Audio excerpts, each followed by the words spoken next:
एक काली अंधेरी रात में एक जंगली सुनसान सड़क पर एक गाड़ी नजर आ रही थी जिसमें एक युवक बैठा हुआ था जिसका नाम अर्जुन था। वो काफ़ी चिंतित लग रहा था और बार बार जीपीएस लोकेशन चेक कर रहा था, लेकिन तभी अचानक उस रास्ते पर उसकी गाड़ी बंद पड़ जाती है और अर्जुन कार से बाहर निकलता है। आसपास का माहौल बहुत ही डरावना था।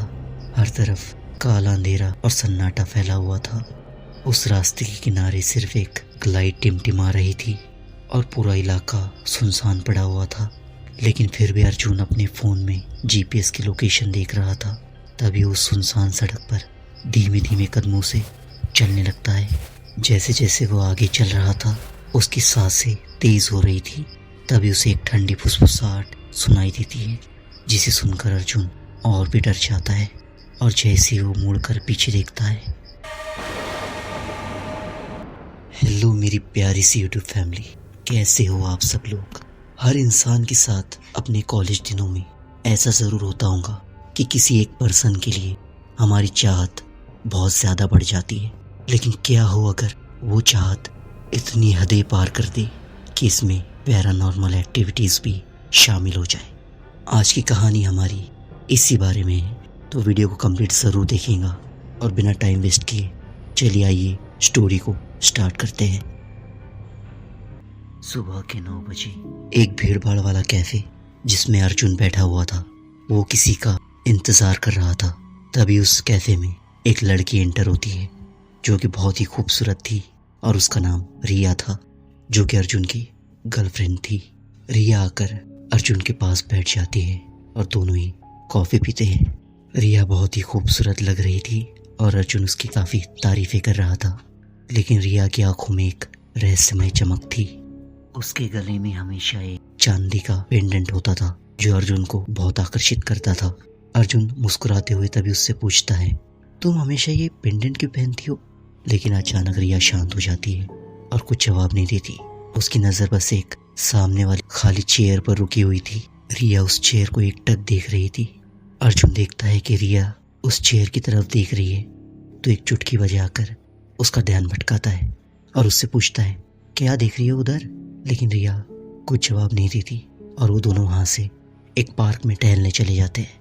उसी रात अर्जुन और रिया फ़ोन पर एक दूसरे से बात कर रहे थे और जैसे उनकी बातें ख़त्म होती हैं, रिया अचानक उठती है और अपने कमरे की सारी लाइटें ऑफ कर देती है और अपने कमरे में 4 कैंडल जला देती है और उसके बीच में बैठ जाती है। उसके हाथ में एक किताब थी जो कि तंत्र मंत्र की किताब लग रही थी और उसे पढ़ना शुरू करती है।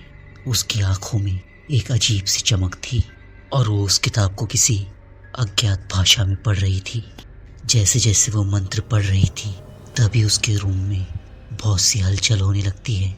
उसके रूम में जो पर्दे थे वो हिलने लगते हैं और उस पर्दे पर किसी की आकृति नजर आती है और तभी रिया का पेंडेंट भी चमकने लगता है।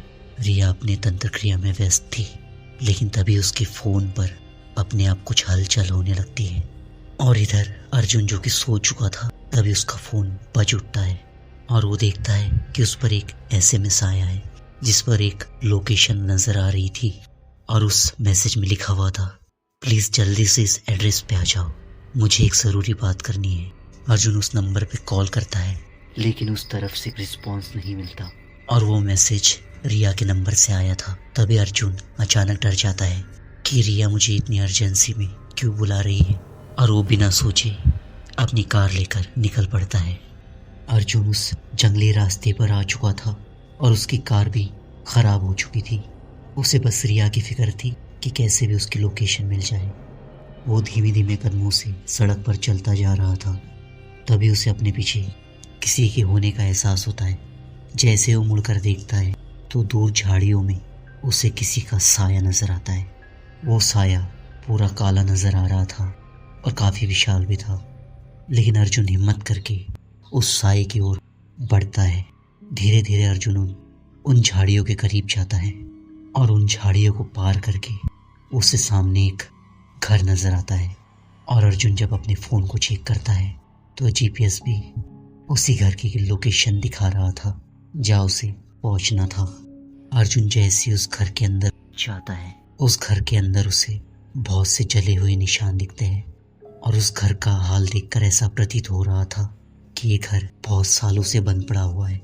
तभी अर्जुन को एक बेसमेंट का रास्ता दिखाई देता है और वो सीढ़ियों से होकर उस घर के बेसमेंट में चला जाता है। उस घर का बेसमेंट बहुत ही बड़ा था। तभी अर्जुन रिया को आवाज देने लगता है, लेकिन रिया उसे मिल नहीं रही थी। तभी उससे सामने एक शीशा नजर आता है। पूरा घर का माहौल बहुत ही अजीब था, लेकिन वो शीशा साफ सुथरा नजर आ रहा था। अर्जुन अपने आप को उस शीशे में देखने लगता है, लेकिन तभी अर्जुन को अपने पीछे एक भयानक सा साया उस शीशे में नजर आता है। जैसे ही अर्जुन पीछे मुड़कर देखता है तो सामने रिया खड़ी हुई थी और अर्जुन रिया को देखकर उससे अचानक गले लगा लेता है। अब शीशे में अर्जुन की पीठ नजर आ रही थी और रिया का चेहरा, लेकिन उन दोनों के अलावा भी शीशे में किसी और का अक्स दिखाई दे रहा था। रिया उस अक्स को देखे जा रही थी और तभी अर्जुन रिया से पूछता है, तुमने मुझे यहाँ क्यों बुलाया इतनी सुनसान और बंद पड़े हुए घर में? लेकिन रिया कहती है, मैंने तुम्हें यहाँ नहीं बुलाया, तुम्हें किसी और ने बुलाया है, मैं तो यहाँ तुम्हें बचाने आई हूँ। तभी अर्जुन पूछता है, मुझे बचाने आई हो, लेकिन मुझे खतरा किससे है? तभी रिया कहती है कि तुम्हें खुशी की आत्मा से बचना है। खुशी का नाम सुनते ही अर्जुन के चेहरे पे एक अजीब सी लकीरें आ जाती है। तभी अर्जुन को अपना अतीत याद आने लगता है। जब अर्जुन कॉलेज में हुआ करता था तो बहुत ही ज्यादा अच्छा दिखता था, जिसकी वजह से कॉलेज की बहुत सी लड़कियां उस पे जान छिड़कती थी, जिसमें से एक रिया भी थी। लेकिन अर्जुन ने खुशी को अपनी गर्लफ्रेंड के रूप में चुना था। और बात की जाए खुशी की तो वो बहुत ही अच्छी लड़की थी और अर्जुन से बहुत ज्यादा प्यार करती थी और दोनों ही साथ में काफी खुश भी रहते थे। लेकिन रिया अर्जुन और खुशी को देखकर काफी जला करती थी, क्योंकि वो भी अर्जुन से काफी ज्यादा प्यार करती थी। अर्जुन और खुशी के रिश्ते को 1 साल हो गया था और खुशी अर्जुन से शादी करना चाहती थी, लेकिन अर्जुन उस वक्त शादी के लिए तैयार नहीं था, जिसकी वजह से उन दोनों में छोटे मोटे झगड़े भी हुआ करते थे। लेकिन अर्जुन गुस्सैल स्वभाव का भी था, बार बार झगड़े होने की वजह से और खुशी की बार बार शादी की जिद करने की वजह से अर्जुन ने एक प्लान बनाया खुशी को मारने का। लेकिन यहाँ दूसरा पहलू रिया का भी था, क्योंकि रिया भी अर्जुन से बहुत ज्यादा प्यार किया करती थी, लेकिन वो अर्जुन को पा नहीं सकती थी क्योंकि खुशी उसके लाइफ में थी।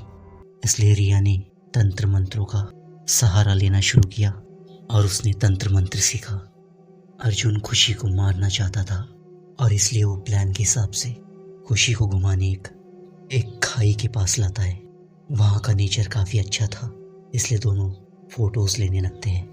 लेकिन प्लान के हिसाब से मौका देखते ही अर्जुन खुशी को उस खाई में धक्का दे देता है और खुशी की मौत हो जाती है।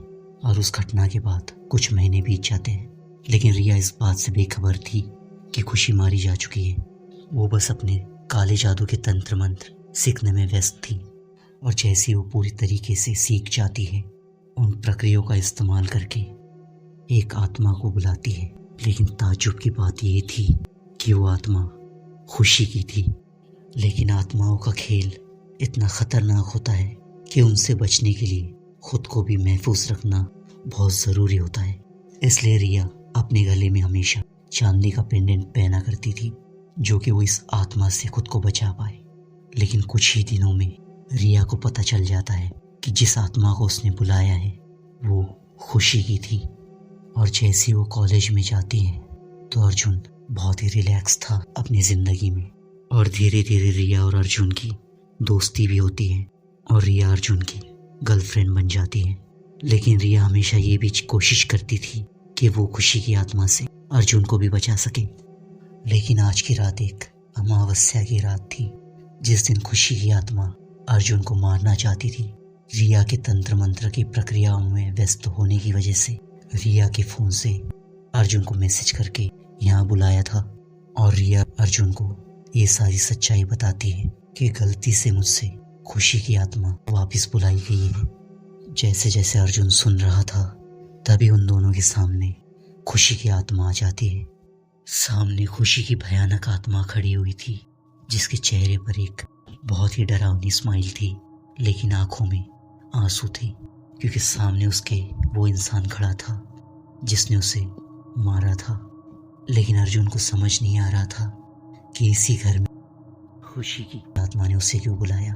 दरअसल ये घर एक पहाड़ी के निचले हिस्से में था, जहाँ से अर्जुन ने खुशी को धक्का दिया था। लेकिन खुशी मारी नहीं गई थी, लेकिन बहुत ही अधमरी हालत में थी। खुशी कैसे भी रेंगते हुए इस घर में आती है, लेकिन उसे बचाने के लिए और हॉस्पिटल ले जाने के लिए इस घर में कोई मौजूद नहीं था।